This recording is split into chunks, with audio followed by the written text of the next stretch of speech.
What's up, everybody? It's Rob Gill, and today we're going to talk about how to build team culture in your business.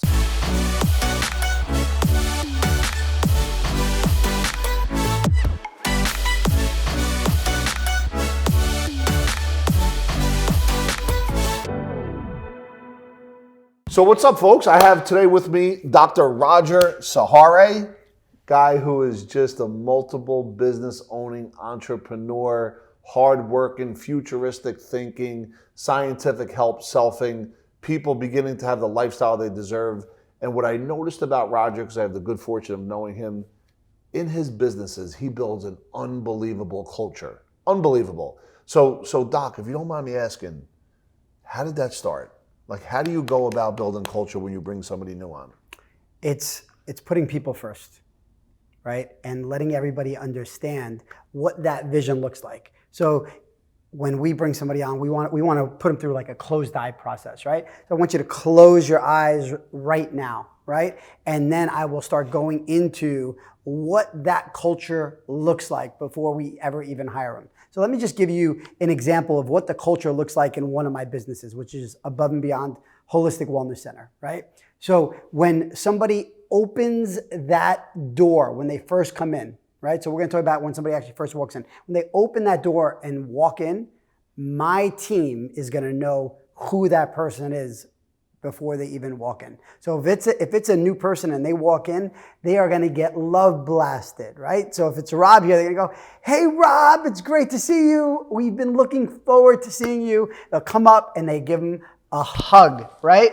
Now, They do. That's love blasting, right? So when they come through, we offer them, tea, water if they'd like something. We create an experience for them. It's about creating an experience for an individual. Everything that we do is about creating an experience for whoever the individual is. So that's really what it comes down to. So when you create a culture, it's how do you put somebody first? How do you create an experience that you would love for yourself? Yep. How do you create that happiness and that joy for somebody, because you don't know what their day looked like before they ever walked through the practice, right? Our communication is so clear. So even when they leave, they're going to get a text message, right? They're going to get a phone call, an I care call at the end of the day, right? In our Above and Beyond Holistic Wellness Center. They're going to get that.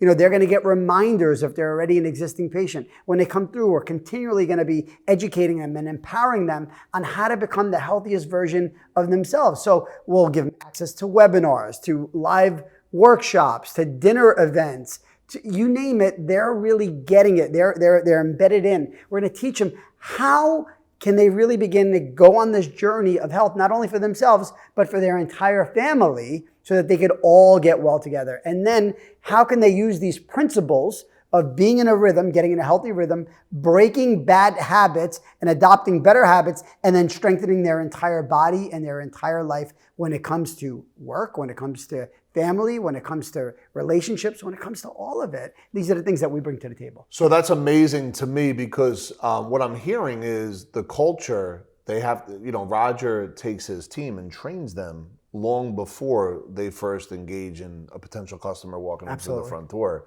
And it sounds like to me that, because you guys are experts in the space of key performance indicators, measurements of success, let's call it.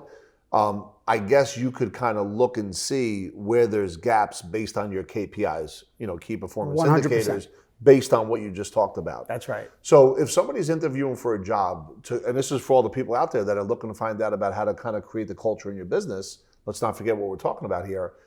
Someone, when you're going to take someone on to interview them, what is your process when you look to hire, retain, and recruit people long before the customer experience? Okay, so before that ever happens, we run something called a PDP profile. And what is that? On an individual. So it's a assessment to be able to understand who they are today and what type of habits will they revert back to, or what type of personality. So when we take a look at them, it's, okay, where are they? Are they high conformity, low conformity? Are they high dominance? Are they low dominance? Are they high patience? Are they low patience? So really being able to, and it's just a few of the things. So being able to understand who the individual is that's in front of you, right? Wow. Then from there, we want them to take a cognitive assessment so that we could see, do they have the capability of handling the position? Then they have a real life interview with my high-level management.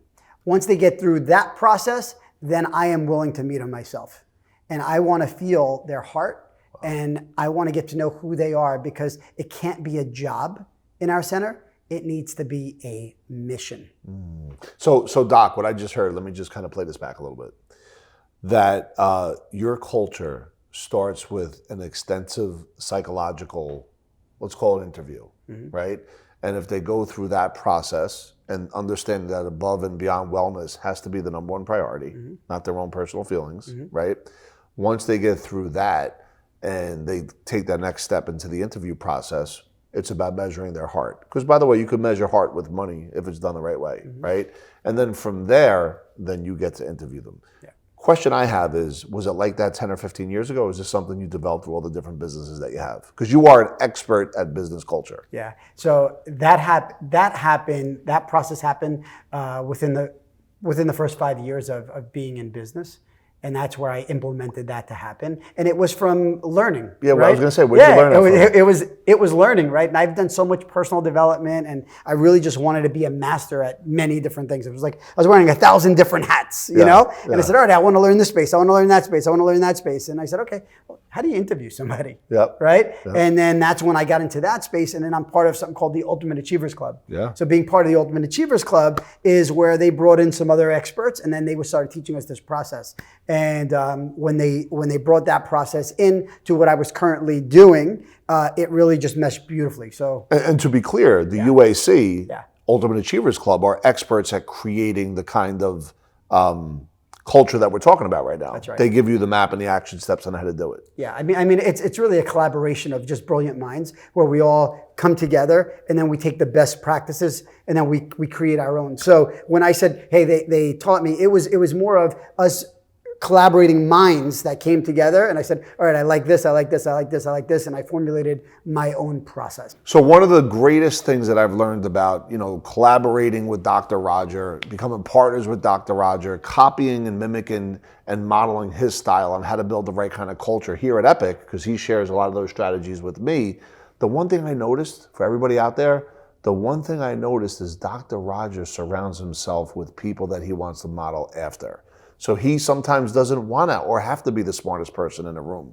And Dr. Raj, between your 7 different companies, once again, this didn't just show up at the front door. Like, to be able to kind of synthesize and create this in your own vision based on all the different ingredients from other people, what was that like? When you surround yourself with the genius in a room, so to say, that's where your own wheels get spinning, and you say, all right, this is so incredible. Now, how do I make this my own? How does it feel right for me? How does this work in my space? How does this work in my business? Rob was absolutely correct with what he said. I don't want to be the smartest person in the room. There's no need for me. I'll be the smartest person in a specific channel, but there are so many geniuses out there that we all need to tap in together and link arms. And when I say link arms, it is, it's like a band of brothers or sisters. I don't know if you've ever known this, but if you've ever been to California and you've seen those big redwood forest trees out there that are 1,500 years old, you would think that the roots in those trees would be so deep. But did you know that they only go 4 feet deep? And the reason that they go 4 feet deep is because they link arms with the other roots. And that's how they stand strong. And they stay in rows. You never see one growing individually, right? It's a team approach. They come together, and when they come together, they're even stronger. And that's why you don't see many of them getting knocked down. I love that analogy, and that's so true about building culture, right? That's right. So, listen, for all the folks that are out there, if you have any questions or comment, please add comments below specific to any kind of questions about how to build world-class culture. And also, we're pushing out content every single day. If you like what you hear and see, click the subscribe button so you can listen to our next message. And in closing, Dr. Raj, I'm so wildly impressed. Is there ways that if any of these folks want to talk to you, that they can reach out to you? So the way to reach out to me is just go to my site, drroger.com. That's drroger.com. And remember, folks, don't forget to check out this next video over here.